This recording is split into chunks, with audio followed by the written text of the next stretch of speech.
If that child is really Alexander's, prove it. I'll take the test. But when it comes back, you answer for what you did. You called my son a scandal because of the color of his skin. Aisha Bennett Kwan stood at the far end of the private dining room with her newborn against her chest, while 12 members of the Kwan family stared at her in silence. Across the table, Hae-jin Kwan did not look at the baby. She looked at her own son, Alexander, as though he had brought an enemy into the house. "If the child is yours," Hae-jin said, each word measured and cold, "then a DNA test should offend no one." Alexander pushed back from the table so hard that his chair struck the marble floor behind him. Aisha raised one hand before he could speak. Her face was calm, but her grip tightened around the blue blanket covering her son. "I am not afraid of the test," she said. "You should be afraid of what happens after it." What Hae-jin did not know was that the test she demanded would answer far more than one cruel question about a newborn child.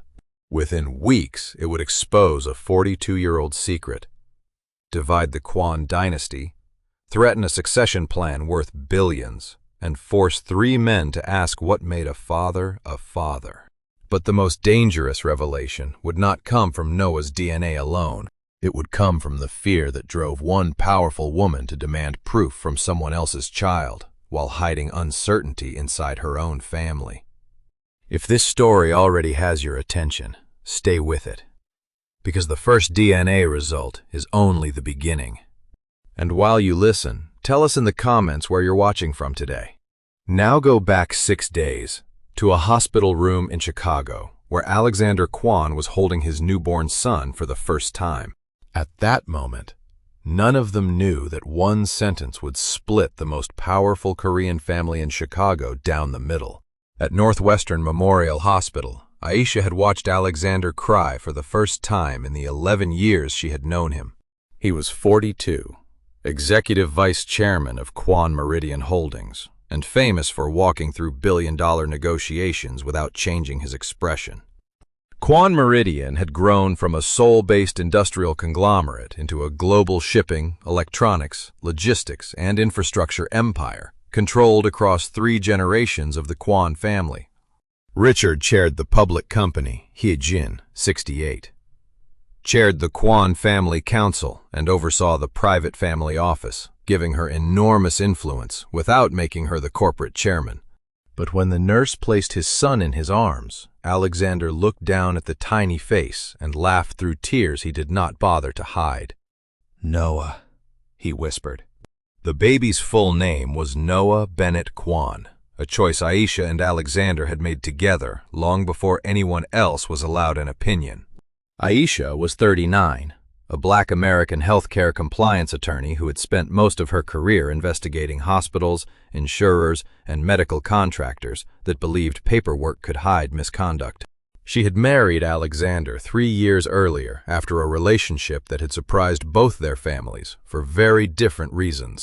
Her mother, Cecilia Bennett, had worried about the isolation that came with marrying into a family whose name appeared on buildings, scholarship funds, and business journals.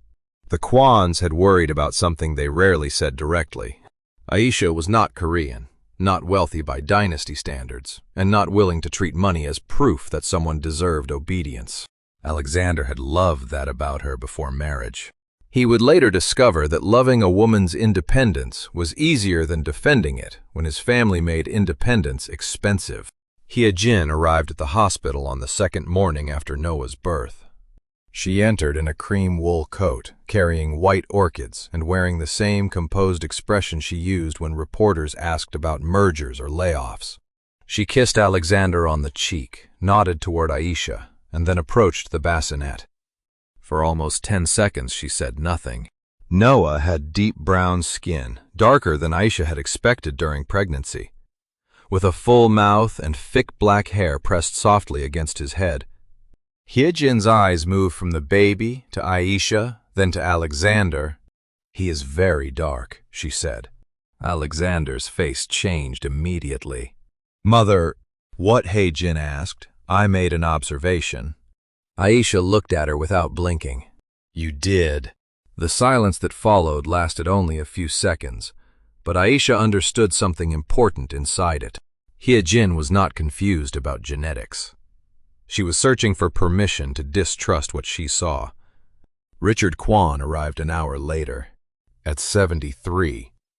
Richard remained chairman of Kwan Meridian, though 2 heart procedures and 1 frightening collapse had finally forced him to discuss retirement. He took Noah carefully, supporting the baby's head with enormous concentration. He has Alexander's ears. Richard said. Hye-jin looked away. Alexander heard it. Aisha heard it too. Neither of them spoke about it until that night, after the room had gone quiet and Noah was sleeping between feedings. Alexander stood at the window overlooking the city. My mother was out of line. Aisha adjusted the blanket over Noah. She was testing the room. Alexander turned. What does that mean? She wanted to see whether anyone else would question him if she did it first. Alexander opened his mouth, then stopped. Aisha had built a career around rooms where one person introduced doubt and waited for everyone else to make it respectable. She knew the pattern. Alexander sat beside her bed. I will handle her. Aisha looked at him for several seconds. He hesitated. That hesitation stayed with her longer than his answer. Aisha and Noah were discharged on Noah's 3rd day, after his pediatrician cleared him and Aisha's obstetrician approved the trip home. 3 days after they returned home, the first family gathering was held at the Kwan estate in Lake Forest. It was not officially a naming ceremony, because Alexander had refused the elaborate traditional event his mother wanted. Hye-jin called it a welcome luncheon instead. There were no reporters, but there was a professional photographer. 6 senior relatives, 2 family attorneys, Richard's older sister, and Victor Kwan. Victor was Alexander's 45-year-old cousin, and the only other family member with enough operational experience to plausibly lead Kwan Meridian if Alexander failed. He was charming in the precise way men often became charming when they wanted people to forget how carefully they were watching. Victor kissed Aisha's cheek and congratulated Alexander. Then he bent over Noah's bassinet. Strong boy, he said. Hye-jin stood 3 feet away and said nothing. The photographer began with Richard and Hye-jin, then added Alexander. When Aisha moved forward with Noah, Hye-jin lifted one hand. Perhaps not yet. The photographer lowered his camera. Aisha stopped. Hye-jin smiled toward the baby without warmth. He is so young. The flashes may upset him. The photographer had already taken 30 photographs with flash. Alexander looked at his mother. No. Hye-jin's smile disappeared. Alexander crossed the room, placed one arm around Aisha, and nodded to the photographer. My wife and my son are in the family photograph. It was the first public boundary he drew. It was also weak enough that Hye-jin believed she could push again. Lunch began 20 minutes later. Aisha noticed the seating cards before anyone else did. Richard sat at the head of the table. Hye-jin sat opposite him. Alexander's card was beside Richard. Aisha's seat was halfway down the table, beside an elderly aunt she had met twice. No place had been arranged for Noah's bassinet near Alexander. Aisha picked up her card, walked to the empty chair beside her husband, and switched it with Victor's. Victor looked amused. Hye-jin did not. No one told the staff you wanted to change the arrangement. Hye-jin said, I just told them, Aisha replied. Richard covered a smile with his water glass. Victor watched both women. Aisha would remember that later. Halfway through lunch, Noah began crying. Aisha lifted him from the bassinet and turned slightly away from the table. Hye-jin's sister-in-law whispered something in Korean. Aisha did not understand every word, but she understood the English word in the middle, paternity. Alexander heard it too. He set down his fork. Enough. Hye-jin finally looked directly at Noah.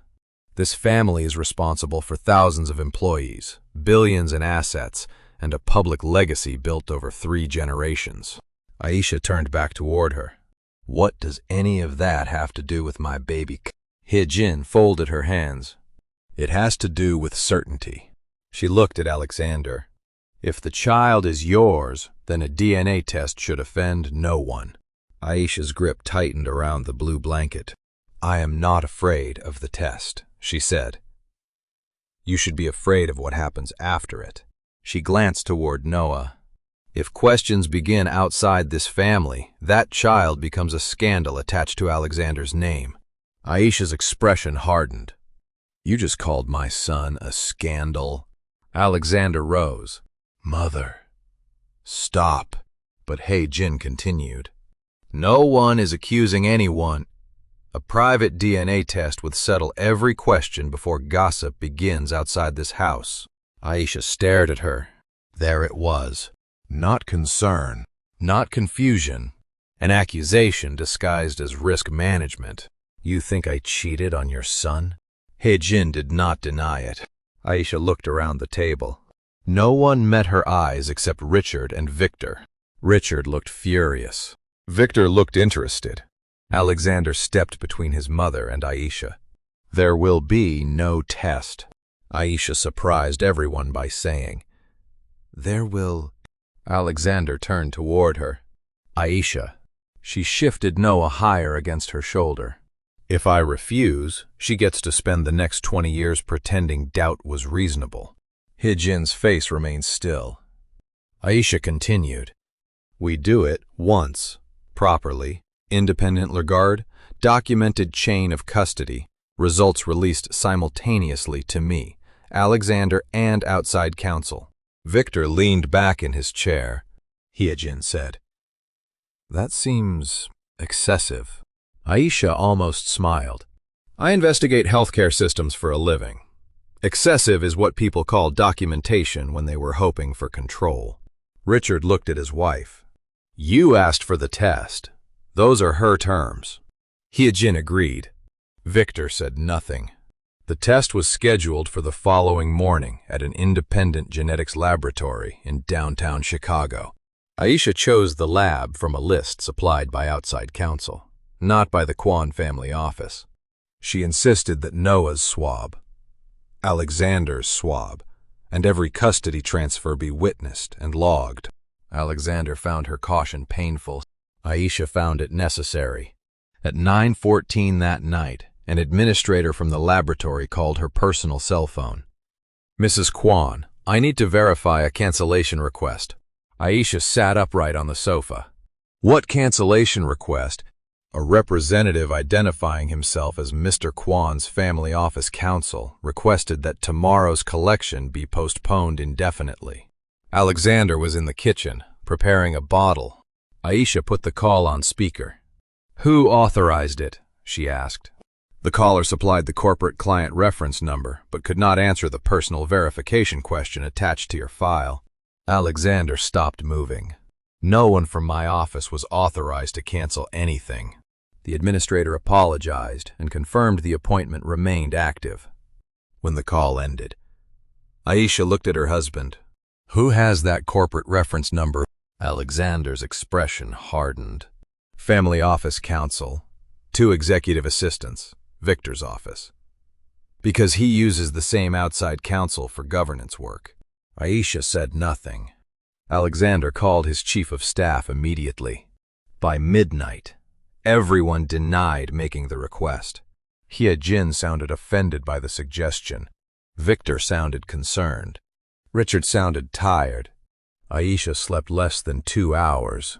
The next morning, the samples were collected without incident. Outside counsel. Miriam Cho witnessed the seals. She was 61, Korean-American, precise and almost aggressively unimpressed by the Kwon name. Results in 48 to 72 hours, Miriam said. Hye-jin did not attend. Victor came to the building, but Miriam stopped him in the public lobby and refused to let him enter the secured collection area. From beyond the secured door, he lifted his coffee and said, I hope this ends the ugliness. Aisha looked at him. So do I. He smiled. She did not. That afternoon, Hye-jin arrived at Aisha and Alexander's townhouse without calling first. She came alone. Alexander was at the office. Noah was asleep upstairs with the newborn care nurse. Aisha let Hye-jin into the sitting room because refusing would have turned the hallway into another performance. Hye-jin placed a slim leather folder on the coffee table. Aisha did not touch it. What is that? A solution.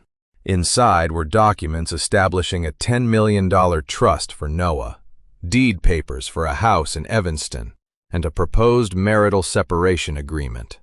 Aisha read the first page twice. You want me to leave your son.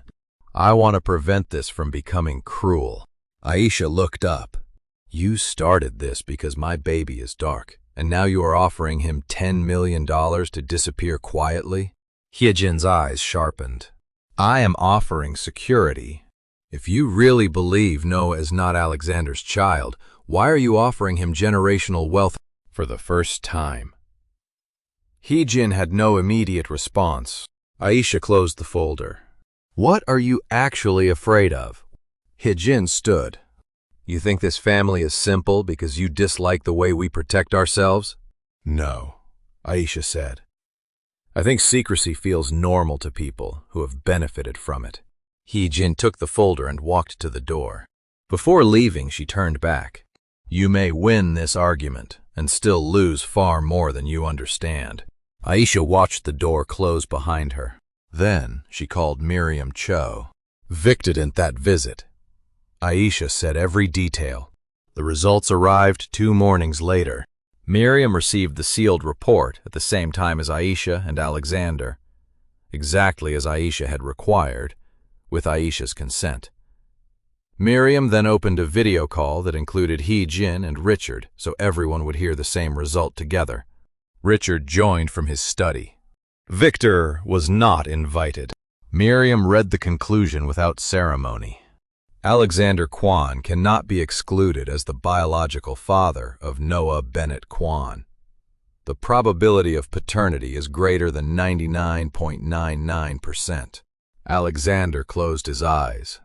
Not because he had doubted Aisha, because he finally understood what it had cost her to prove something that should never have been questioned. Hye-jin sat completely still. Aisha looked straight at her through the screen. No triumph appeared on her face. That somehow made the silence worse, Alexander said. Mother apologized.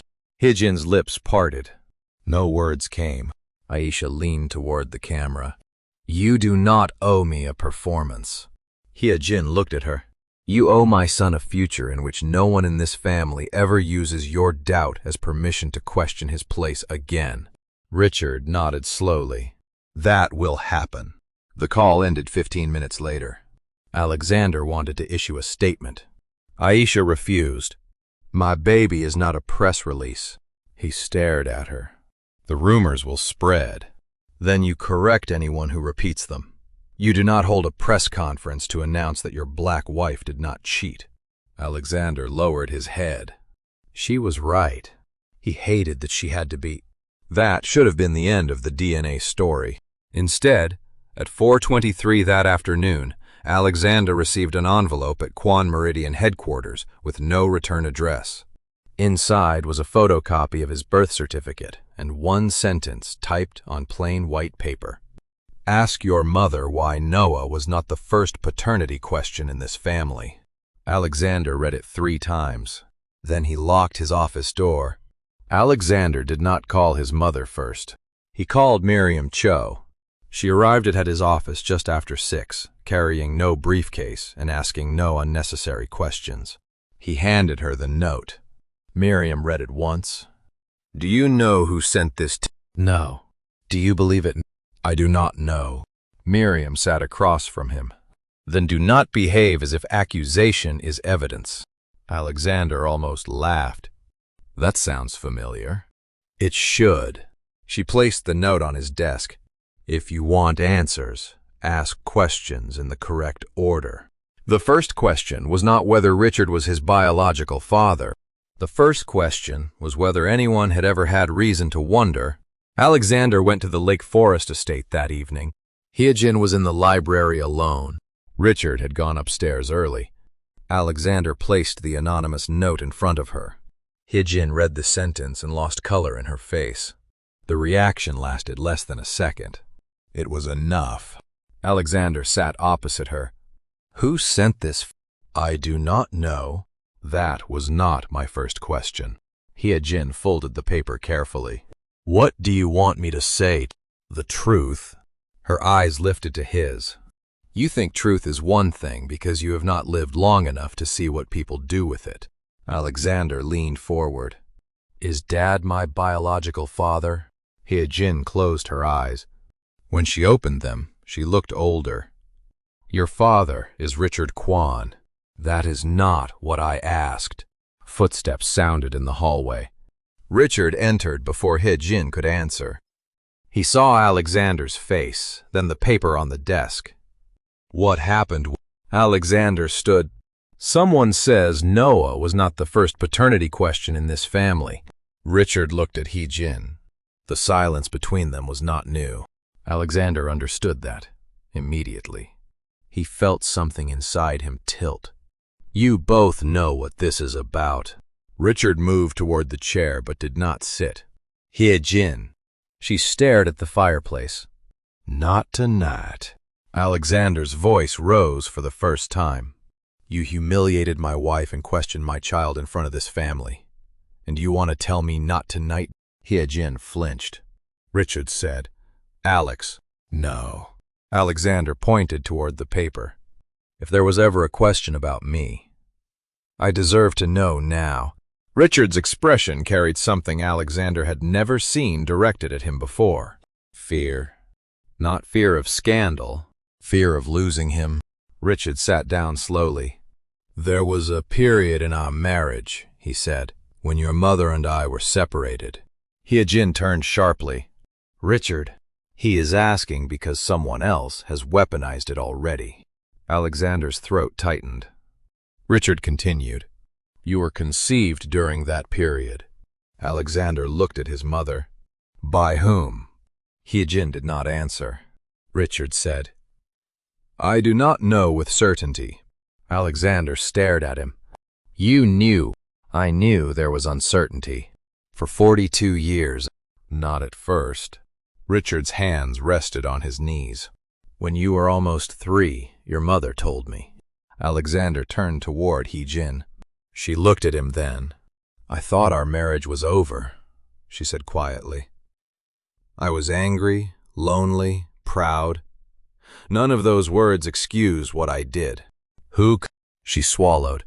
His name was Hyun Park. Alexander knew the name. Everyone in the Kwan family did. Dr. Hyun Park had been Richard's college friend, a cardiologist who later moved to California. He had attended Alexander's first birthday. Alexander had seen the photograph. You slept with Dad's friend. Hyejin looked down. It happened once. Richard's jaw tightened, but he said nothing. Alexander stood so abruptly that the chair behind him shifted. And then you spent the rest of your life lecturing everyone about bloodline. Hyejin looked up. It was because I understood what doubt could do to— No, Alexander said. It was because you were terrified someone would do to you what you did to Aisha. The words landed hard. Richard looked away. Alexander left without asking another question. He drove home in silence. Aisha was awake in the nursery, rocking Noah under a low amber lamp. She saw his face and knew something had happened. What is it you— Alexander sat on the floor beside the rocking chair. For several seconds, he could not speak. Then he told her everything. Aisha listened without interrupting. When he finished, Noah made a soft sound against her shoulder. Alexander rubbed both hands over his face. I do not know what to do with this. Aisha looked at him. You do not have to do anything tonight. My father may not be my father. The man who raised you is your father. Alexander looked up. You know what I mean. I do. She shifted Noah gently. But do not let a biology question erase 42 years before you even know the answer. Alexander sat there for almost an hour. The next morning, he asked Richard to meet him alone. They met at Miriam Cho's office, not at the family estate. Alexander had already decided what he wanted. A voluntary parentage test, he said. Richard nodded immediately. Miriam looked at both men. You understand that the result may create personal consequences, but it does not automatically change legal paternity, inheritance rights, or corporate office, Alexander said. I understand, Richard said. So do I. The samples were collected that afternoon at a separate accredited laboratory. No family office reference number was used. No Kwan's staff were told. Miriam controlled the chain of custody personally. Hijin learned only after the samples had been sealed. She called Alexander 6 times. He did not answer. On the 7th call, he finally did. You had 42 years to tell me, he said. I am allowed 48 hours to learn the truth without your management. Then he ended the call. The result arrived 2 days later. Miriam read it in person. Richard Kwan is excluded as the biological father of Alexander Kwan. Alexander did not move. Richard closed his eyes. For a few seconds, the room seemed to lose sound. Then Richard reached across the table and placed one hand over Alexander's. Alexander looked down at it. Richard said, Nothing about that sentence changes what I did the day you were born. Alexander's throat tightened. What did you do? I chose you. Alexander stood and walked to the window. Richard remained seated. When your mother told me there was uncertainty, I was furious, he said. I slept in another room for months. I considered divorce. I considered testing you then. Alexander turned. Why didn't you? Because you were 3 years old.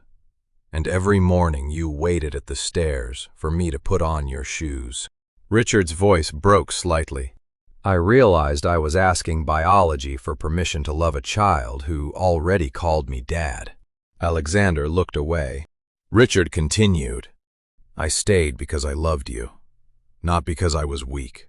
Not because your mother convinced me. Because I made a choice. Alexander's eyes filled. Richard smiled sadly. If you need Hyun Park's answer, get it. I will not stand in your way. Alexander turned back toward him. But do not confuse the answer to one question with the answer to every question. That evening, Alexander told Aisha the result. She cried before he did. Not because Richard was not his biological father, because Richard had spent almost 40 years loving a son without certainty and had never once made that son pay for the uncertainty. Hyejin did not come to the townhouse. Instead, she sent a handwritten note. I am sorry. It was only 3 words. Aisha read them and placed the note on the kitchen counter. Alexander asked, Do you believe her? I believe she is sorry she lost control. He looked at her. That is not the same as being sorry for what she did.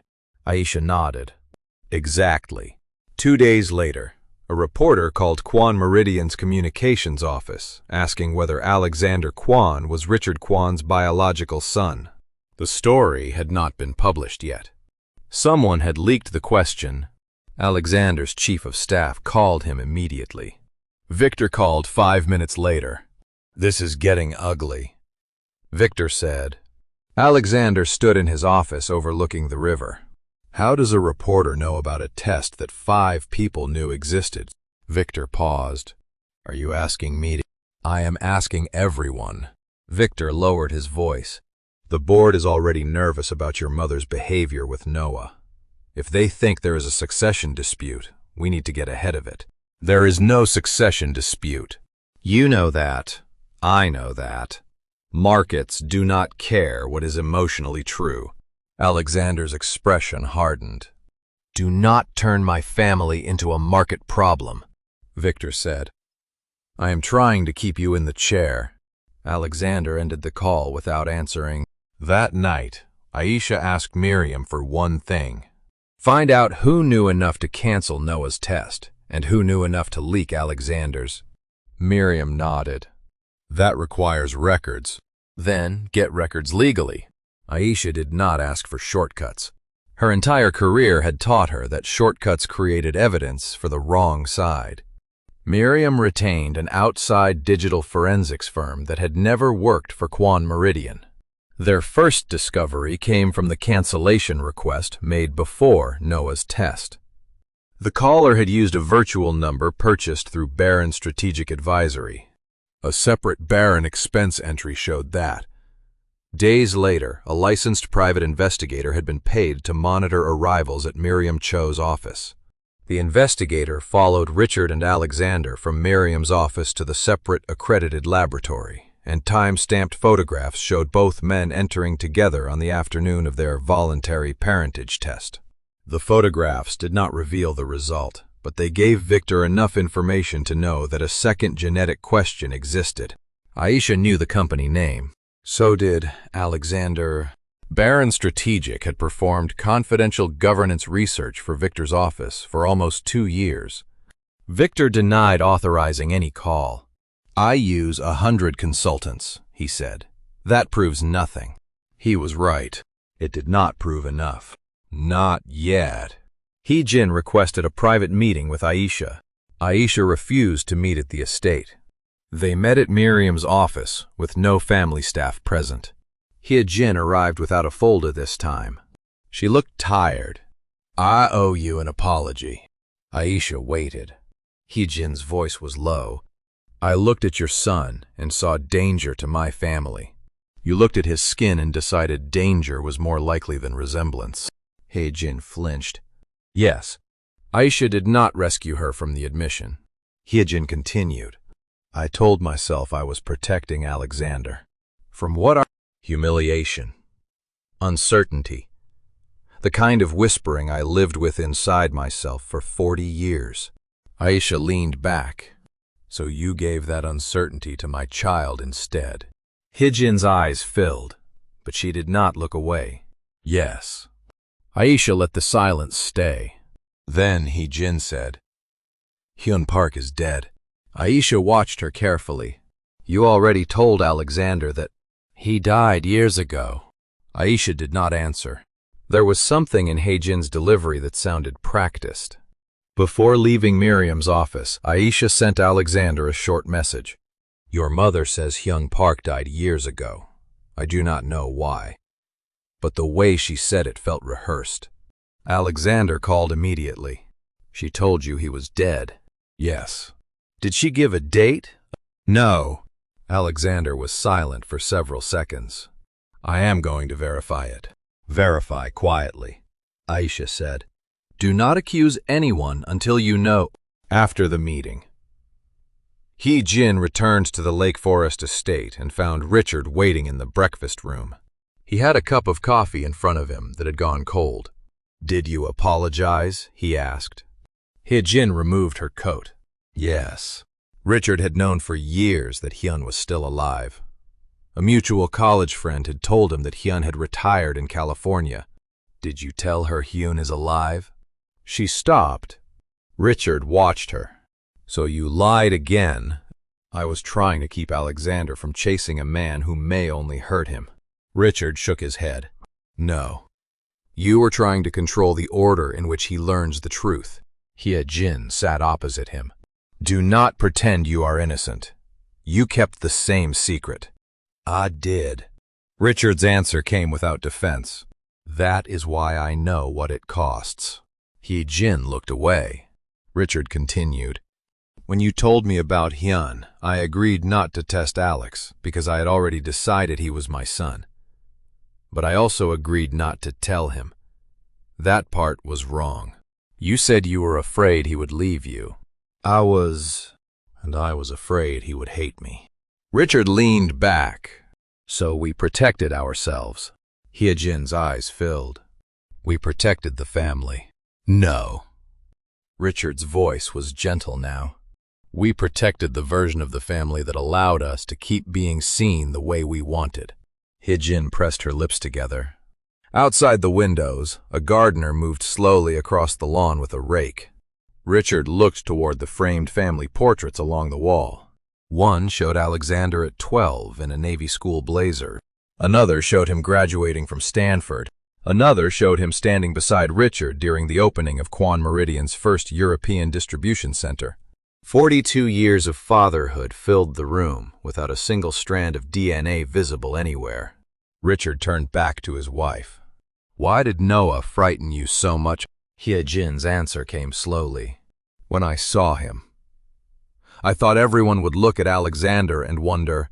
Richard frowned. Whether the baby belonged. That is not an answer. Hyejin looked down.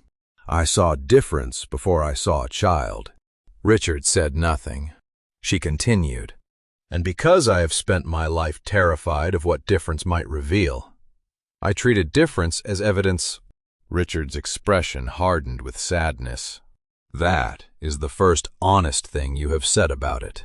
Hyejin's eyes flashed. "You think this is easy for me?" "No."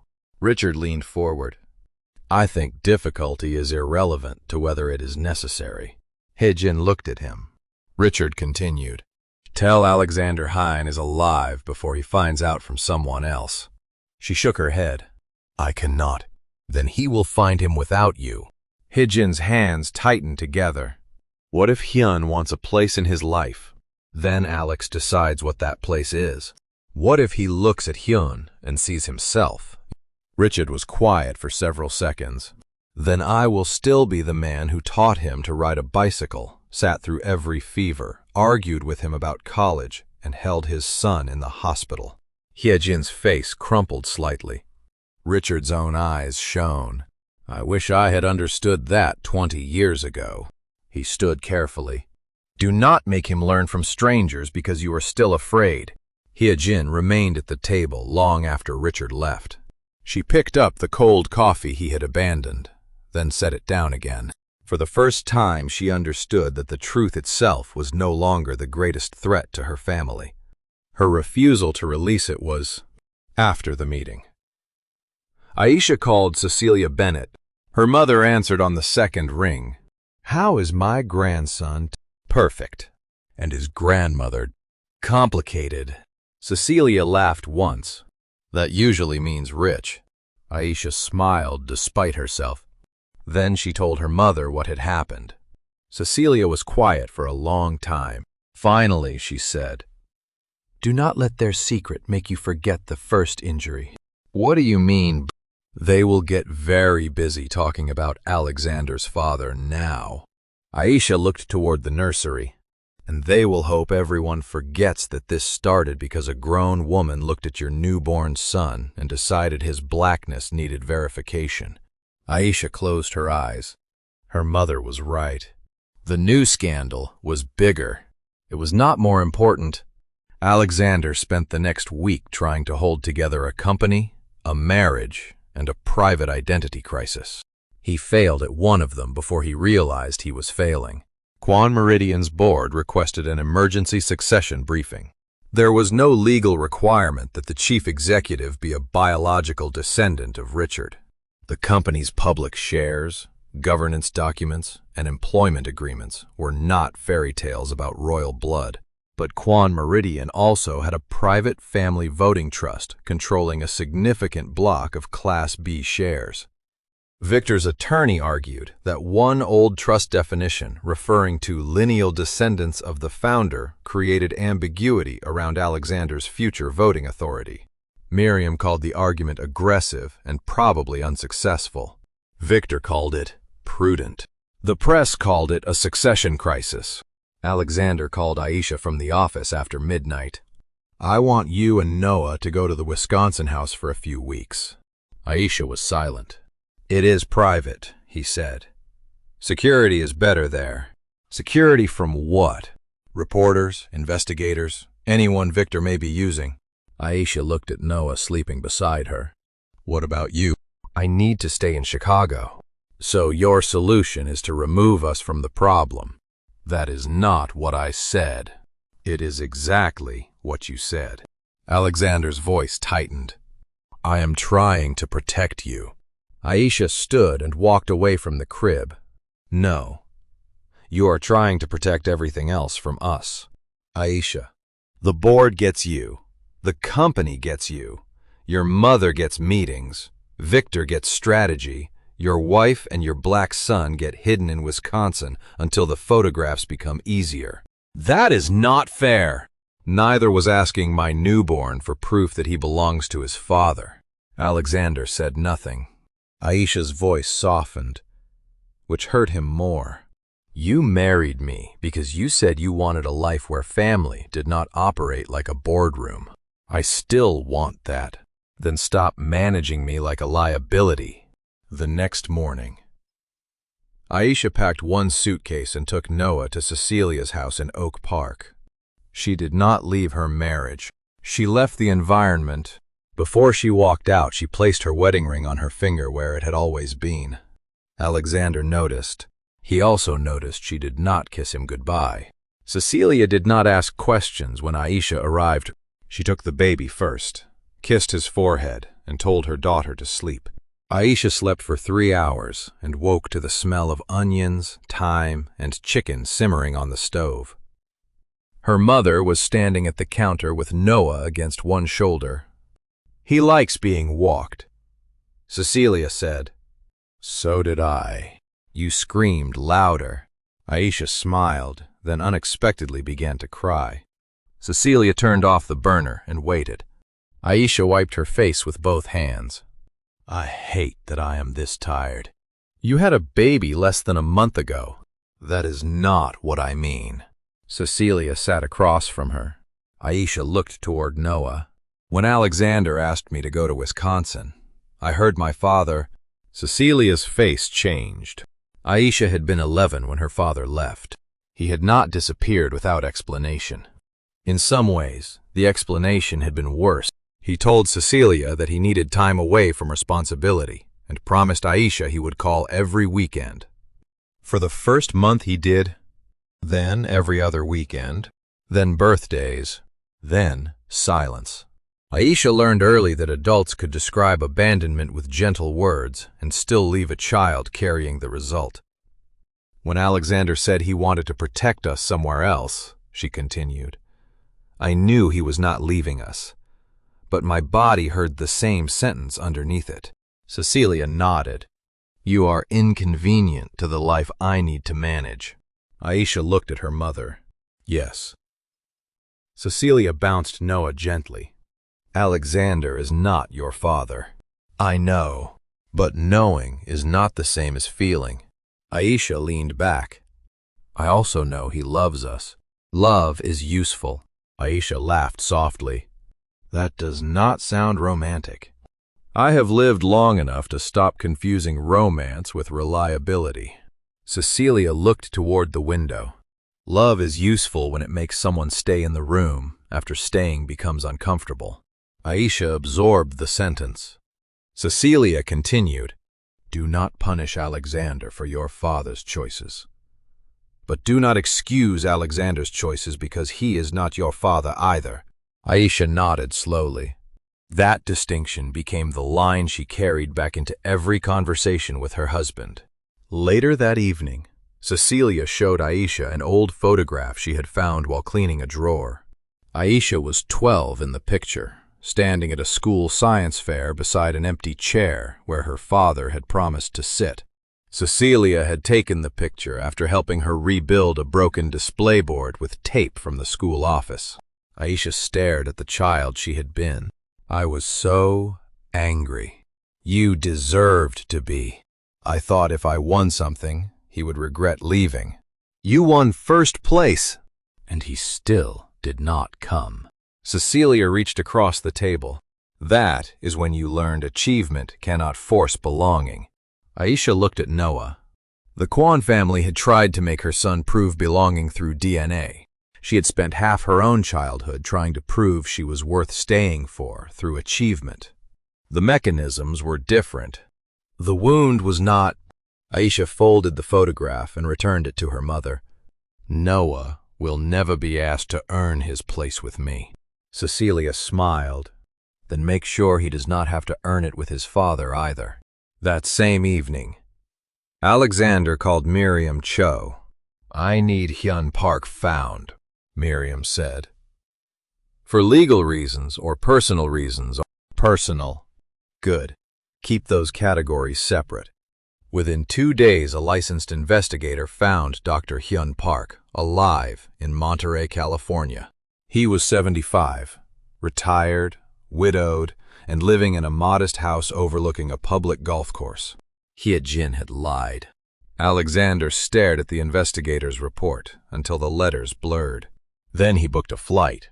Alexander did not tell Hye-jin he was going to California. He told Aisha. She was sitting at her mother's kitchen table when his message arrived. "I found Hyun Park. He is alive. I am going to speak with him tomorrow." Aisha read the message twice. Cecilia set a cup of tea beside her. "You are going to answer?" "Yes." "What are you going to say?" Aisha typed carefully. "Find the truth because you need it, not because the board does." Alexander replied almost immediately. "I know." Aisha looked at the screen. "Then prove it." He did not respond to that one. The next afternoon, Alexander stood on the porch of Hyun Park's house in Monterey with no security detail and no Quan Meridian staff. Hyun opened the door himself. He was tall, thin, silver-haired, and carried age with the quiet steadiness of a physician who had spent decades delivering news other people feared. He looked at Alexander for a long time. Then he said, "You have Richard's posture." Alexander almost laughed at the cruelty of the sentence. "Do you know who I am?" Hyun nodded. "Yes." "Did my mother tell you I was coming?" "No. She told me you were dead." Hyun closed his eyes briefly. "That sounds like Hye-jin." Alexander remained on the porch. Hyun stepped aside. "Come in." The living room was ordinary. No art collection, no staff. Nothing in the ordinary room suggested that Hyun had lived for 40 years with an unanswered question capable of shaking a multinational family empire. Alexander stayed standing. "Did you know she was pregnant?" Hyun shook his head. "No." "Did you ever suspect?" "Once." Alexander's face tightened. Hyun gestured toward a chair. Alexander sat reluctantly. "When you were born, I received an announcement like everyone else." Hyun said, "I knew the timing was possible. I asked Hye-jin whether there was anything I needed to know." "What did she say?" "She said no." "And you accepted that?" "I had no right to demand access to another man's child because of one night I regretted." Alexander stared at him. "You attended my first birthday." Hyun nodded. "Richard invited me." "Why?" "Because he did not know I had asked Hye-jin." Alexander felt anger rising again. "Did you look at me and wonder?" "Yes." The honesty stopped him. Hyun looked toward the window. "You had a wooden train in your hand. You kept throwing it from your high chair and Richard kept picking it up. Every time he handed it back, you laughed." Hyun's voice softened. "I watched the two of you for perhaps 10 minutes. Then I decided that whatever question existed belonged to your parents, unless they chose to bring it to me." Alexander's eyes burned. "You could be my biological father." "I could." "Do you want to know?" Hyun looked at him carefully. "Do you know?" "Yes." "Then I will test." No dramatic resistance followed. No demand for money. No threat. Hyun simply asked whether Richard knew Alexander had found him. "He told me to come if I needed the answer." Hyun nodded slowly. "That sounds like Richard too." A legally witnessed relationship test was arranged through a California laboratory the following morning. Miriam coordinated the documentation from Chicago. Hyun supplied his sample voluntarily. Alexander supplied his. No company account paid for it. Alexander used his personal funds. On the flight home, he stared at a photograph Aisha had sent him of Noah sleeping against Cecilia's chest. He had spent his entire life believing identity moved downward through blood. And Now, a baby barely a month old was forcing him to learn that family could move sideways through loyalty and upward through choice. When Alexander returned to Chicago, the press story had broken. The headline did not mention Noah.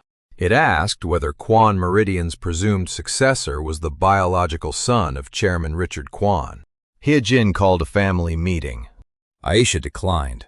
Richard attended only because the board had scheduled an emergency session for the following week. Victor arrived with 2 attorneys. Alexander arrived alone. Hye-jin looked around the dining room, where she had demanded Noah's DNA less than a month earlier. "We need one story," she said. Alexander almost smiled. "That is the problem. You have needed one story for 40 years. Victor leaned forward. "This is not about moral philosophy. There is an old trust instrument with language that can be challenged." Richard looked at him. "You seem unusually prepared." Victor's expression did not change. "I am doing my job." "Your job is operations," Alexander said. "Not researching my paternity?" Victor lifted one shoulder. Once questions began, every responsible executive had to understand the risk. Miriam Cho entered the room then. She had not been invited by Hye-jin. Richard had invited her. She placed a folder on the table. The relevant family voting trust does contain the phrase, lineal descendants of founder Kwon Tae-sung, she said. However, it also contains a later amendment defining eligible descendants to include legally acknowledged children and their issue. Victor's attorney frowned. Subject to interpretation. Everything is subject to interpretation if you are paid by the hour. Miriam replied. Richard coughed to hide a laugh. Miriam continued. Alexander has been Richard Kwan's legal son since birth. His corporate positions are governed by board appointment and employment agreements, not DNA. Victor leaned back. So there is no risk. There is reputational risk, Miriam said. There is litigation risk if someone chooses to create it. There is not an automatic biological disqualification. Alexander watched Victor. Victor showed disappointment for less than a second. Again. It was enough. After the meeting, Richard asked Alexander to walk with him outside. The estate gardens were nearly empty in early spring. Richard moved more slowly than he once had. Alexander matched his pace. Do you regret not testing me when I was 3? Alexander asked. Richard did not answer immediately. I regret many things in my marriage. That is not what I asked. Richard smiled faintly. No, I do not regret it. Even now, especially now. Alexander looked at him. Richard stopped beside a stone bench. Your mother hurt Aisha because she was trying to control a fear she never resolved. I hurt myself differently. I buried the question and pretended burial was peace. He sat down. I should have told you when you were old enough to understand, not because biology would change our relationship, because secrecy denied you the right to know your own history. Alexander sat beside him. Why didn't you? Cowardice. Richard said the word plainly. I was afraid you would look at me differently. Alexander swallowed. I do. Richard's face tightened. Alexander continued. I look at you and know you had the chance to walk away from me, and you did not. Richard looked down at his hands. I am still angry you did not tell me. You should be. But you are my father. Richard nodded once. Neither man spoke for several minutes. The result from California arrived the next day. Hyun Park was not excluded as Alexander Kwan's biological father. The probability exceeded 99.9%. Alexander read the result alone first. Then he called Richard. Then Aisha. Then Hyun. He did not call Hye-jin until last. She answered immediately. Alex. It is Hyun. Hye-jin breathed in sharply. For a moment, Alexander imagined the young woman she had been before wealth, fear, status, and secrecy calcified around her. Does he know? She asked. Yes. What did he say? That he is sorry I learned this through a scandal. Hyejin was silent. Alexander continued. He also asked whether Richard loved me. Her voice broke. He did. He does. Yes. Alexander looked out his office window. Mother, I need you to understand something before next week's board meeting. What if you defend me by pretending what you did to Aisha did not happen, I will correct you publicly. Hyejin said nothing. This does not become a story about how the family survived my paternity question. It started with Noah. I know. Do you Another silence. Then Hyejin said, I am beginning to. Aisha did not return home after the California result. Not yet. Alexander drove to Oak Park that evening. He left his car at the curb and walked to Cecilia's front door, carrying no flowers and no security detail. Cecilia opened the door. You look tired. I am. Good. Maybe you are learning. Alexander smiled despite himself.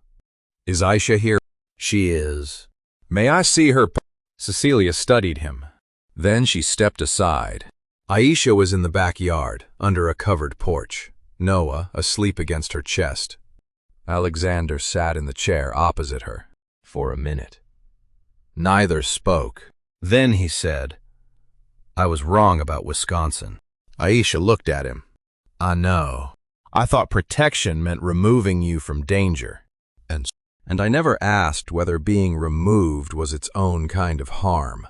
Aisha adjusted Noah's hat.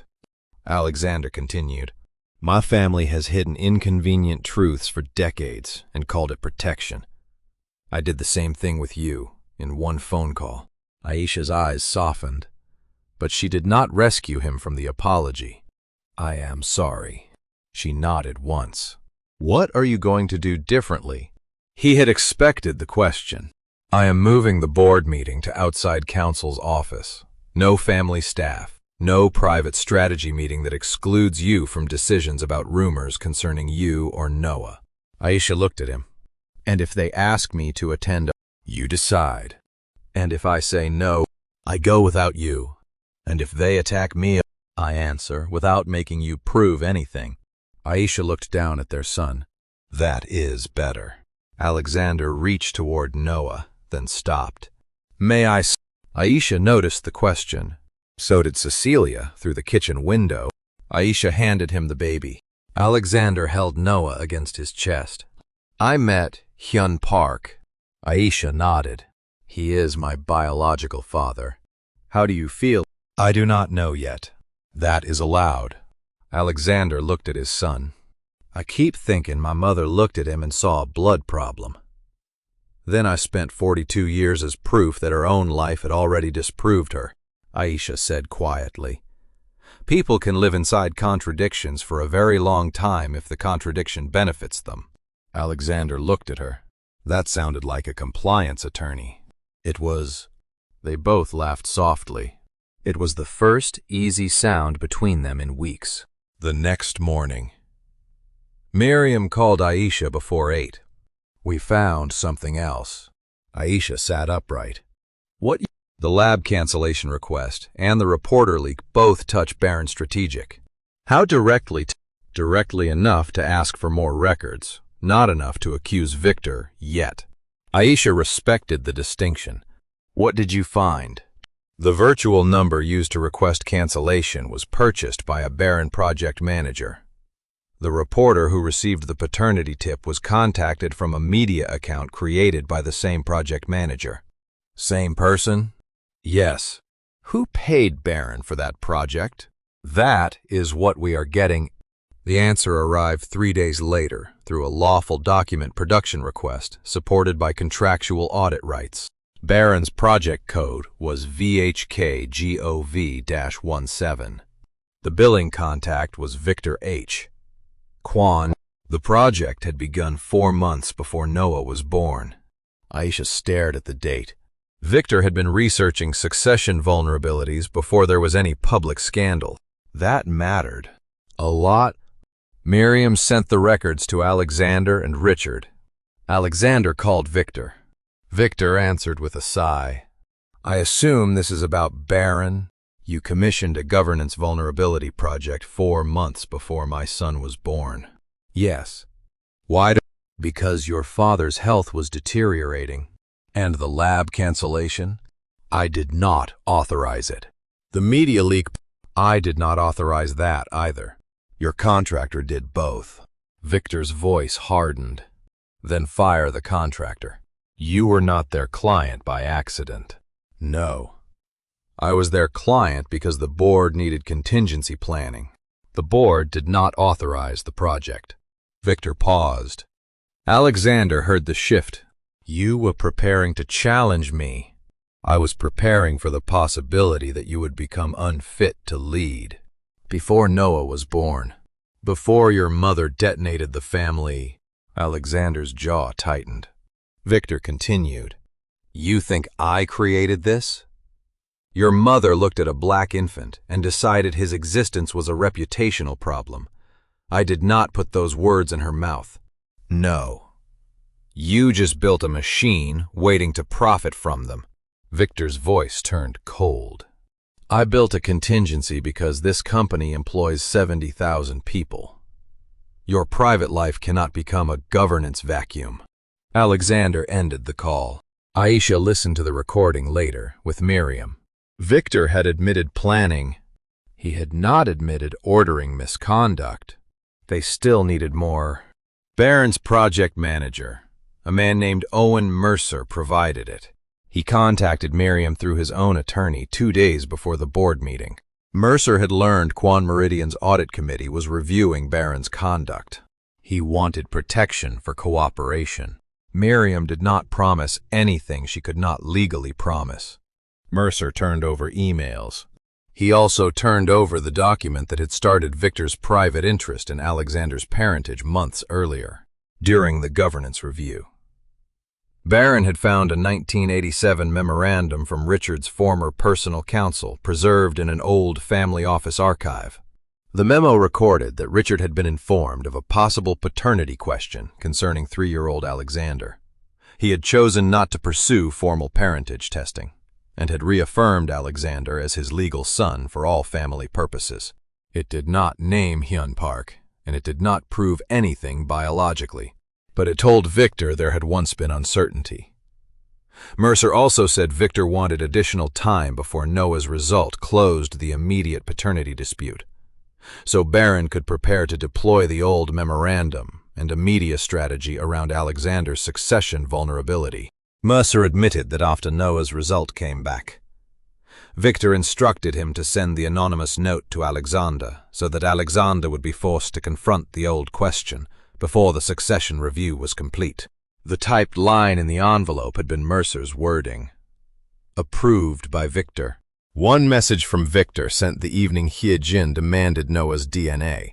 If the test proceeds, map every outcome. I want leverage before anyone else understands what the result can trigger. A later message read, delay collection if you can do so without attaching my name. Another sent after Richard and Alexander's test was scheduled read, if there is a second result, the market must hear the question before the family controls the answer. Alexander read those lines in Miriam's conference room. His hands remained perfectly still. That was how Aisha knew he was furious. Richard read them next. He tried to damage Noah's test. Aisha corrected gently. He tried to delay it. We should say exactly what the evidence proves. Richard nodded. She continued. And he intentionally planned to leak the question around Alexander's parentage, Miriam said. That evidence is stronger. Alexander looked at Aisha. Will you come to the board meeting? Aisha thought about it. Why do you want me there? Because you found the pattern. Miriam found the records. You insisted on the audit trail before any of us understood why it mattered. Aisha looked toward the glass wall of the conference room. I will come if I am there as myself, not as your injured wife being displayed for sympathy. Alexander nodded. You speak when you choose. You leave when you choose. That is the only version I will attend. The board meeting was scheduled for 9 Monday morning. By then, Noah was 6 weeks old. The child whose skin had begun the scandal had no idea that 12 adults were preparing to argue over blood, power, and whether family could be reduced to either. On Sunday afternoon, Quan Meridian's communications director asked for one final strategy meeting. Her name was Laura Stein, and she had spent 15 years preventing executive panic from becoming public language. She met Alexander and Miriam at the downtown office with 3 draft statements prepared. The first emphasized continuity. The second emphasized privacy. The third emphasized Richard's legal acknowledgement of Alexander from birth. Alexander read all 3. Then he asked, "Where is Noah?" Laura looked confused. In what sense? All of these statements treat the controversy as if it began with my parentage. Laura folded her hands. That is the issue the market is focused on now. It is not the issue that began this. Miriam remained silent. Laura said carefully, "If we add the paternity dispute involving your son, we revive a racial dimension that has not yet become widely public." Alexander looked at her. "So the recommendation is to benefit from the fact that my mother's prejudice happened behind closed doors. That is not how I would phrase it." "How would you phrase it?" Laura took a breath. "I would say there is no strategic reason to volunteer private family conduct unrelated to corporate performance." Alexander looked at Miriam. "What do you think?" Miriam answered without hesitation. "I think legal strategy and moral strategy are not identical." Laura nodded. "Exactly." Miriam continued. "And I think if Victor introduces the Noah test tomorrow, Alexander cannot respond as if it appeared from nowhere." Laura's expression tightened. Alexander leaned back. "Aisha said something to me that I keep hearing." Neither woman spoke. "She said my family hides inconvenient people and calls it protection." Laura looked at him. "What are you proposing to—" "No public confession tonight. No press release about my son. But if this becomes part of tomorrow's board record, we tell the truth in the room, completely." Miriam nodded. Laura said, "That will expose your mother." Alexander looked toward the dark windows. "My mother exposed my wife first." The sentence surprised even him. For years, family loyalty had meant moving embarrassment away from the center of the frame. Now he understood that refusing to hide harm could be a form of loyalty too. Laura gathered the draft statements. "I will prepare a 4th version." "What does it say?" Alexander asked. "That Quan Meridian does not make leadership decisions based on private genetic information and will cooperate with the board's review of unauthorized interference and disclosure." Alexander nodded. "No mention of Aisha or Noah unless necessary." "Agreed." After Laura left, Miriam looked at him. "You have changed in 6 weeks." Alexander gave a tired smile. "I have lost several illusions in 6 weeks. That is often the faster curriculum." He laughed once. Then his expression sobered. "If the board removes me tomorrow, I can live with it." Miriam studied him. "Can you—" "I would hate it. That was not my question." Alexander thought about Aisha in Oak Park. Noah asleep against Cecilia. Richard choosing a 3-year-old child before certainty, and Hyun agreeing to a test without asking for a place in the dynasty. "Yes," he said, "I can live with it." That answer was the first proof that the company no longer controlled every definition of loss in his life. Monday morning arrived under a hard gray sky. Aisha dressed in a dark blue suit and left Noah with Cecilia. She did not bring the baby to the board meeting. That choice mattered to her. Noah had already been used as evidence by too many adults. He would not become a visual argument in a room full of executives. Alexander understood without asking. The meeting took place at Cho and Levin, the outside law firm where Miriam served as senior partner. No portraits of Quan founders hung on the walls. No family staff poured tea. The room belonged to procedure, not tradition. Richard arrived first. Jin came 10 minutes later. She wore black and carried no notes. Victor entered with 2 attorneys and a face prepared for battle. 7 independent directors joined in person or by secure video. Alexander sat beside Richard. Aisha sat beside Miriam, not beside her husband. Victor noticed. At 9 exactly. Miriam closed the door.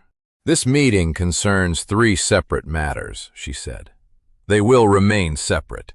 She raised one finger. First, the attempted interference with a private paternity test involving Noah Bennett Kwan. A second, the unauthorized disclosure of confidential information relating to Alexander Kwan's parentage. A third, the use of undisclosed governance research for personal succession advantage. Victor's attorney interrupted. "We reject the characterization of the third point." Miriam looked at him. "You are free to reject it after the documents are presented." One of the independent directors coughed into his hand to hide a smile. Miriam began with the laboratory cancellation. She displayed the call log, the virtual number registration, and Baron Strategic's payment record. Then she displayed Mercer's email from Victor. "Def collection if you can do so without attaching my name." The room changed.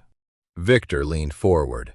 That instruction did not mean impersonate counsel. Aisha spoke for the first time. "What did you intend it to mean?" Victor turned toward her. "I intended them to identify procedural options. By delaying a medical test you were not a party to." Victor's jaw tightened. "It involved the family." Aisha's voice remained calm. "It involved my newborn child." The distinction silenced the room. Victor's attorney objected again. Miriam lifted one hand. "This is not a trial. Let her finish." Aisha looked directly at Victor. "You began contingency research 4 months before Noah was born. You had already mapped Alexander's succession vulnerabilities. Then, the moment Jin demanded DNA, your consultant tried to delay the test." Victor said. "Because any outcome could move the company." "No," Aisha said, "any outcome could move you." Richard looked at his nephew. Victor did not look back. Miriam moved to the second issue. She displayed the email instructing Mercer that the market should hear the question about Alexander's parentage before the family controlled the answer. One director removed his glasses. "Vera, did you authorize disclosure to a reporter?" Victor answered carefully. "I authorized scenario planning around disclosure." Mercer's sworn statement appeared on the screen. He said Victor had instructed him orally to make sure the question reached a journalist without a traceable Kwan source. Victor's attorney objected to the statement's reliability. Miriam agreed that the board should treat it as testimony requiring corroboration. Then she displayed the billing entry. Media placement confidential governance narrative, charged directly to Victor's private family office account. The independent directors began whispering among themselves. Victor's polished control cracked. "You are all behaving as if Alexander's conduct created no risk." Alexander finally spoke. "My conduct..." Victor turned toward him. "You married outside every expectation this family had set for you, and you knew some relatives would resist it. You allowed your mother's behavior to become public. Then you initiated a second paternity test during a succession transition." Alexander stared at him. Aisha saw the old reflex appear in her husband's face. The reflex to defend the company before himself. Then it disappeared. "My wife is not controversy," Alexander said. Victor leaned back. "That is not what I said. My son's skin is not a governance event." The room went still. Alexander continued. "My mother created an act of prejudice. I failed to stop it quickly enough. You saw both things and decided they were useful." Victor's face hardened. "This company does not survive on feelings." Richard spoke from the head of the table. "It also does not survive leaders who sabotage family members to manufacture leverage." Victor looked at him.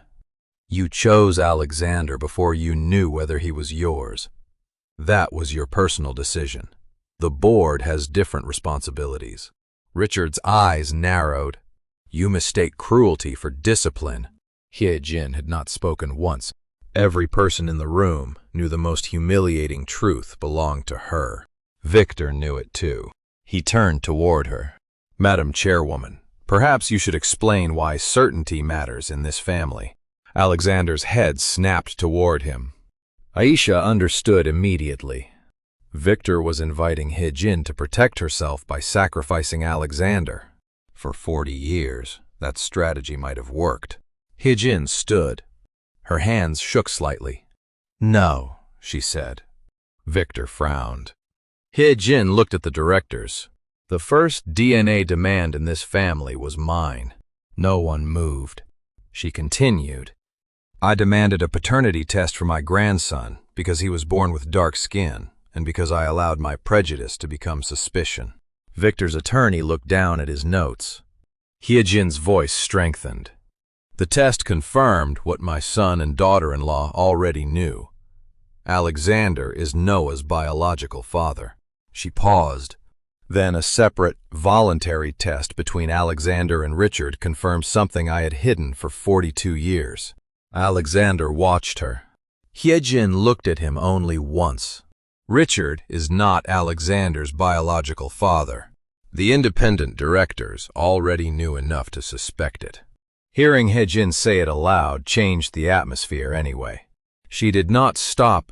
Dr. Hyun Park is Alexander's biological father.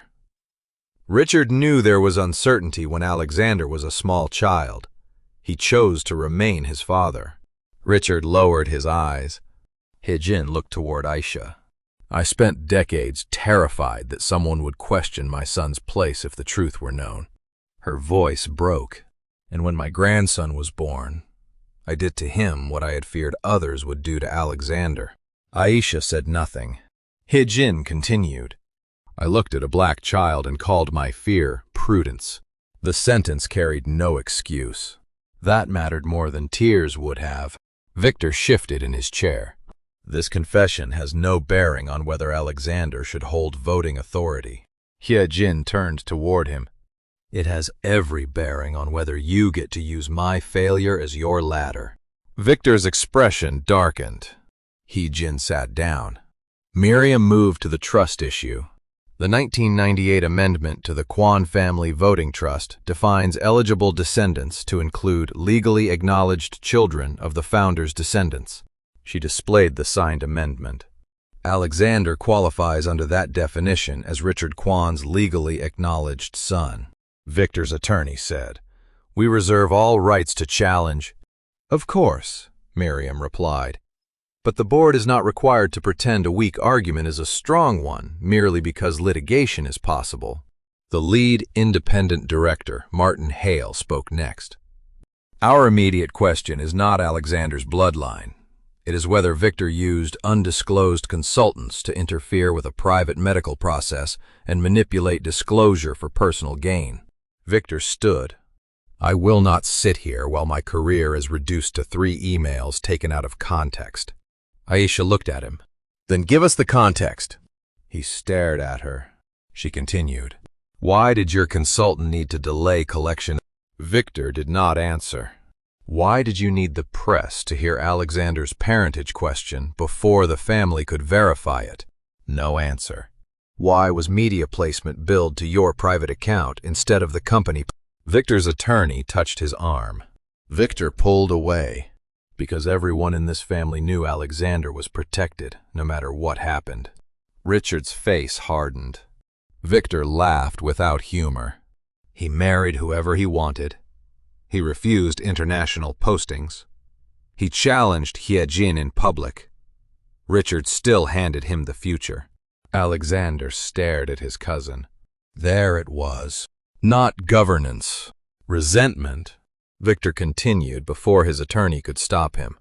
I spent 20 years cleaning up decisions he was allowed to make because everyone knew he was the chosen son.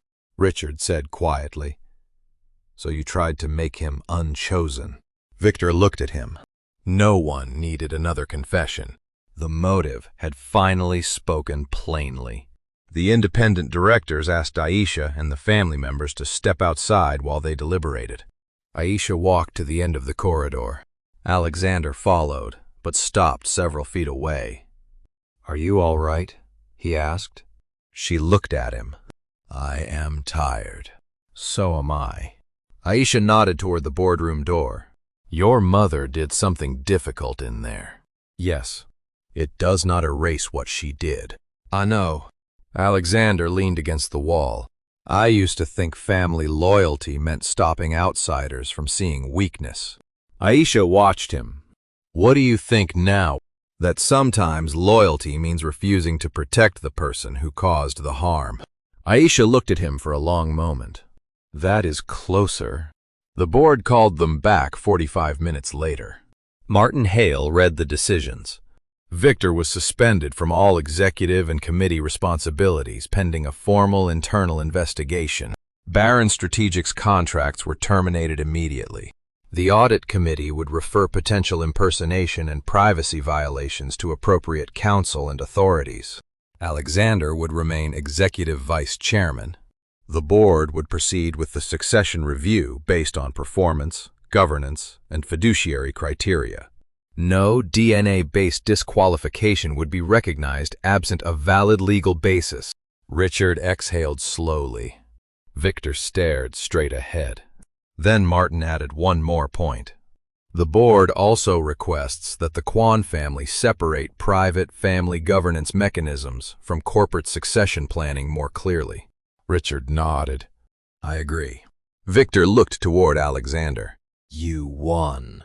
Alexander shook his head. "This was never supposed to be a contest." Victor laughed bitterly. "That is something winners say." He left with his attorneys. Hee-jin remained in her seat. For the first time in Aisha's experience, she looked like a woman who did not know what role to play next. Richard left with the independent directors. Miriam gathered the documents. Alexander waited near the door. Aisha stood to leave. Hee-jin said, "Aisha?" Aisha stopped. Hee-jin looked at her. "I am sorry." Aisha did not answer immediately. Hee-jin's eyes lowered. "I am not asking you to forgive me today." "That is good." Hee-jin nodded. Aisha continued, "You did not only insult me.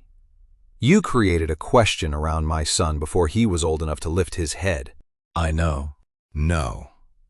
I need you to know what that means." Hee-jin remained still.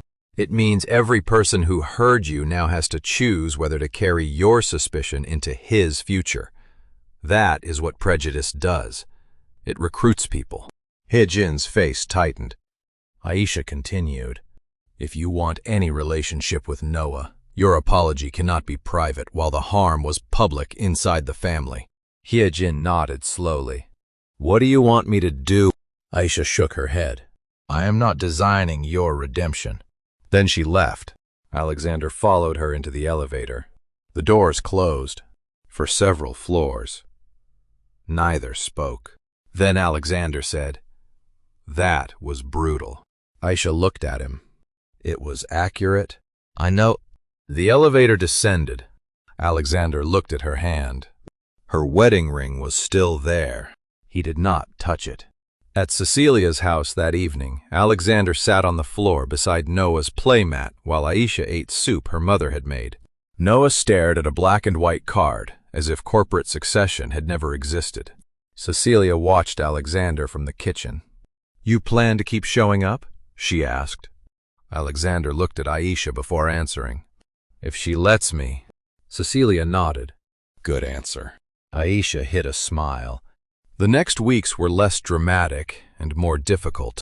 Scandal was easy to recognize. Repair required repetition.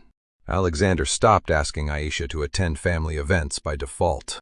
He asked whether she wanted to attend. When reporters waited outside the Kwan Meridian headquarters, he did not mention Aisha or Noah unless correcting a specific false claim. When one interviewer asked whether DNA controversy had damaged the family brand, Alexander ended the interview. "My child is not a brand event," he said before walking away. The clip traveled farther than any statement the communications team could have written. Hyejin began with the people who had been at the luncheon. She called each relative herself. She did not say there had been a misunderstanding. She said, "I question Noah's paternity because of my own prejudice. The test proved Alexander is his father. If you repeat the suspicion I created, you will be repeating something I now know was wrong." Some relatives were embarrassed. Some apologized. One elderly uncle complained that Hyejin was humiliating the family. She answered, "I already did that." Aisha heard about the calls from Richard, not Hyejin. That made the matter more. Hyejin did not ask for credit. The formal investigation into Victor continued. Mercer's cooperation revealed that Victor had authorized the cancellation attempt, but had told Mercer to create plausible deniability. The lab administrator's decision to insist on personal verification had prevented the delay. Victor had also approved the anonymous media outreach concerning Alexander's parentage. The board terminated him for cause from his executive roles. Because he still owned personal shares and retained family membership, he did not disappear from existence. Aisha preferred that realism. Consequences did not require villains to evaporate. Victor issued a statement denying malicious intent. Miriam advised everyone not to answer it. Richard began restructuring the private voting trust with independent estate counsel.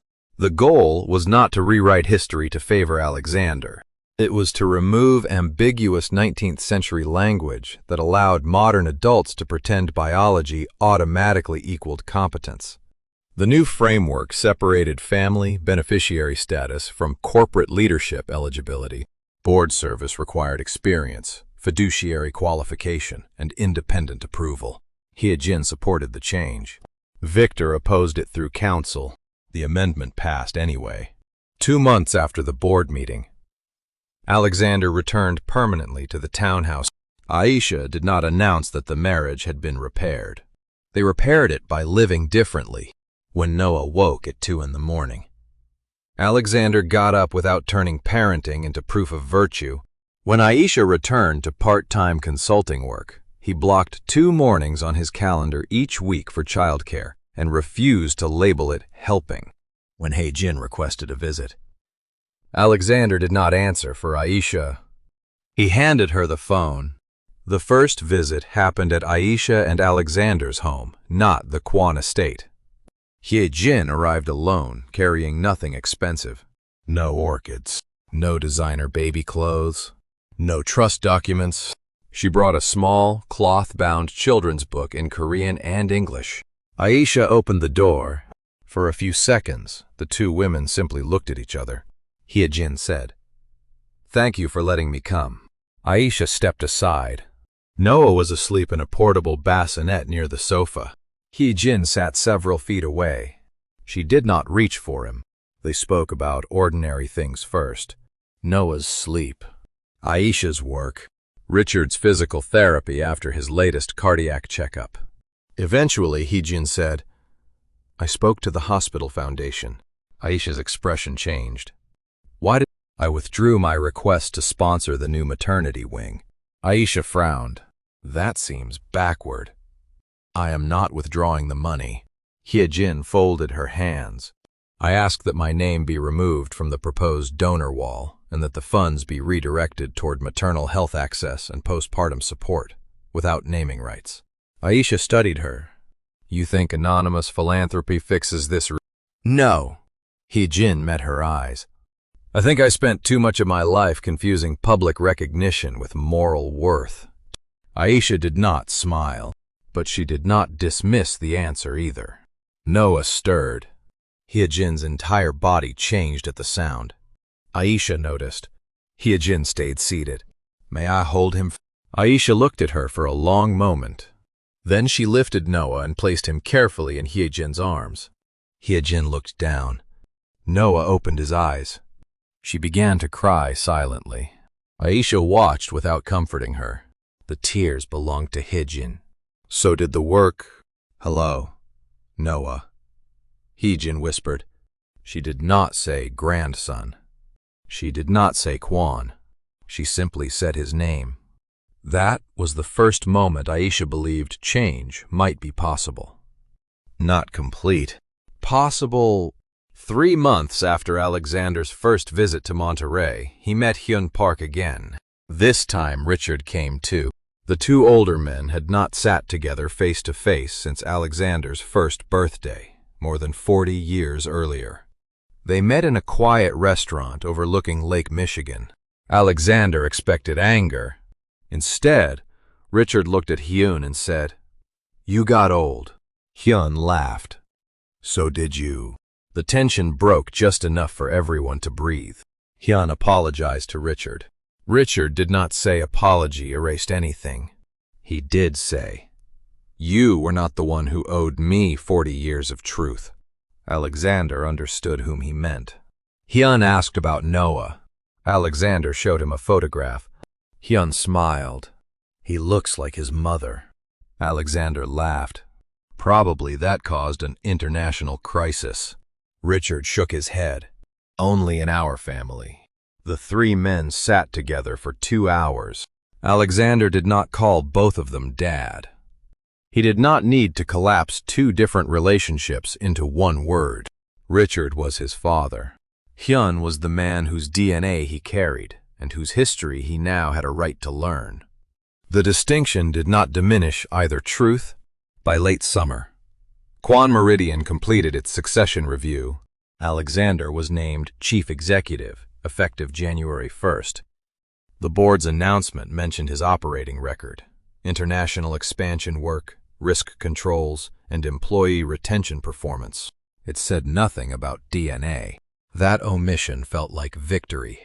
2 days after the announcement, Alexander held a town hall at the company's oldest distribution facility outside Chicago. The communications team expected questions about strategy, automation, and healthcare costs. The first question came from a 68-year-old warehouse supervisor named Frank Delaney, who had worked for Quan Meridian for 37 years and planned to retire the following spring. Frank stood slowly and took the microphone. "My father worked here before me," he said. "My daughter works in accounting now, so I guess we have our own little dynasty." The room laughed. Then Frank looked at Alexander.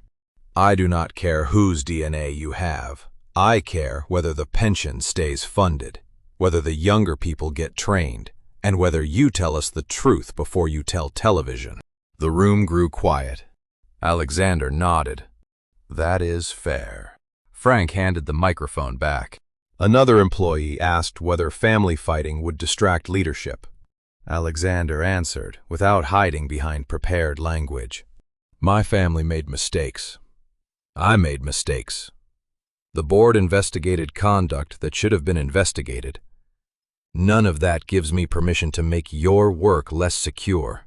A woman near the front raised her hand. "And your baby?" Alexander paused. "He is healthy, he is loved, and he is not part of the company's succession plan." The room laughed again. Alexander smiled. For the first time, the Quan name felt less like a bloodline he had to defend, and more like a responsibility he had to perform. After the town hall, Frank shook his hand. "Your father was tough," the older man said. "Richard." Frank looked confused. "Of course, Richard. Who else would I mean?" Alexander stood still for a second. Then he smiled. "No one." That simple exchange stayed with him longer than the official succession vote. Richard remained non-executive chairman for one final year. Hye-jin stepped away from formal family office governance. She did not call it punishment. She called it overdue space. Aisha returned fully to her healthcare compliance practice and accepted a seat on an independent maternal health ethics council. She refused every magazine request to tell the DNA scandal from the wife's perspective. She had no interest in turning Noah's infancy into content for strangers. One journalist asked whether she had forgiven Hye-jin. Aisha answered only once. Forgiveness is not a press statement. It is a relationship built from what someone does after the apology. The quote appeared everywhere. Hye-jin never commented on it. She simply kept doing the work. At Thanksgiving, the Kwan family gathered at Aisha and Alexander's home instead of the Lake Forest estate. The table was smaller. The guest list was smaller too. Richard came early and brought wine. Cecilia arrived with sweet potato pie and immediately told Richard his bottle cost too much. He laughed and asked for a second slice before dinner even began. Hyun Park flew in from California. Hye Jin arrived last. She paused in the doorway when she saw Hyun. For a moment. 42 years stood between them. Hyun bowed his head slightly. Hye Jin returned the gesture. No romantic nostalgia followed. No secret longing. They were older people, standing in the consequences of younger choices. That was enough. Noah, now several months old, sat in a high chair between Aisha and Alexander. His skin was the same rich brown that had caused Hye Jin to question him before she knew anything else about him. At one point, Noah dropped his spoon. Richard bent to retrieve it. Hyun reached at the same time. Their hands nearly collided. Both men laughed. Alexander watched them. Aisha touched his knee under the table. "You okay?" she whispered. He nodded. "More than I expected." After dinner, Hye Jin asked Aisha whether she could take Noah to the window to show him the first snow beginning outside. Aisha said yes. Hye Jin carried him carefully. Alexander stood beside Aisha and watched his mother point toward white flakes gathering on the dark glass. "She called him a scandal," he said quietly. Aisha nodded. "I know. I do not know how you can stand there and let her hold him." Aisha looked at him. "I am not pretending it did not happen." "What are you doing? Watching what she does now?" Alexander took her hand. Across the room, Richard and Hyun were arguing mildly about whether a child should be allowed to taste whipped cream before his first birthday. Cecilia told both men they were ridiculous. Aisha looked at the strange table their lives had built. Not clean, not traditional, not simple. Real? Hye Jin returned with Noah and stopped in front of Aisha. "He likes the snow." So did Alexander as a baby. Richard called from the table. Hyun looked at him. "You remember that?" Richard smiled. "I remember everything." Alexander's eyes filled. Hye Jin heard the sentence too. She looked at Richard, then at Alexander, then at Noah. For decades, she had treated blood as the thing that made family secure. But the two men standing in that room had disproved her in opposite directions. Hyun had given Alexander blood without fatherhood. Richard had given him fatherhood without blood. And Noah had nearly been denied belonging because his skin did not make inheritance visible enough for Hye Jin's comfort. Hye Jin stepped closer to Aisha. "I did to your son what I spent 42 years terrified someone would do to mine." Aisha held her gaze. "Yes." Hye Jin swallowed. "I am sorry." This time, Aisha heard something different in the words. Not panic. Not loss of control. Recognition. Aisha did not say, "I forgive you," she said. "Then keep showing him you know better." Hye Jin nodded. "I will." Noah reached toward the silver pendant at Hye Jin's neck. She laughed softly and moved it out of his grasp. The room relaxed around them. Later that night, after everyone had gone, Alexander found Aisha in the nursery. Noah was asleep. Snow covered the street outside. Alexander leaned against the doorframe. "Do you remember what you told my mother?"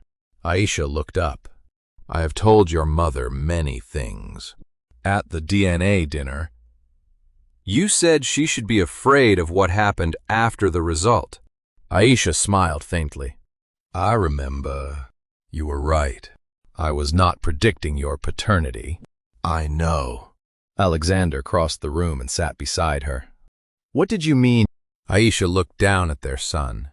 "I meant that once someone demands proof of another person's belonging, they lose control of what the proof reveals about themselves." Alexander was quiet. "That sounds like something you should put on a wall." "No. Why not? Your family already has too many things engraved on walls. He laughed. Then his expression softened. I am sorry I did not protect you sooner. Aisha looked at him. You learned that protection is not deciding where I go. Yes. It is standing beside me when staying costs you something. Alexander nodded. I know that now. Aisha rested her head against his shoulder. For the first time since Noah's birth, the silence between them carried no unfinished accusation. Months later, when Noah took his first uncertain steps across the living room rug, 4 grandparents were present. Cecilia clapped first. Richard cried openly. Hyun recorded the moment badly because his thumb covered half the camera. Hyejin knelt several feet away and waited. Noah wobbled toward her. She did not reach until he reached first. Then she lifted him. Alexander watched from beside Aisha. He had inherited Richard's name, Hyun's blood, Hyejin's capacity for fear, and his own responsibility for what he chose to do with all 3. Noah would inherit something different if Alexander and Aisha did their work well. Not certainty. No family could promise that. He would inherit the knowledge that he did not have to prove his belonging to deserve love.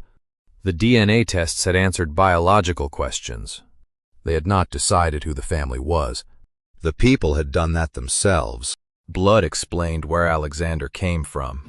Choice explained who stayed. And the child, once called a scandal, grew up surrounded by adults who finally understood the difference.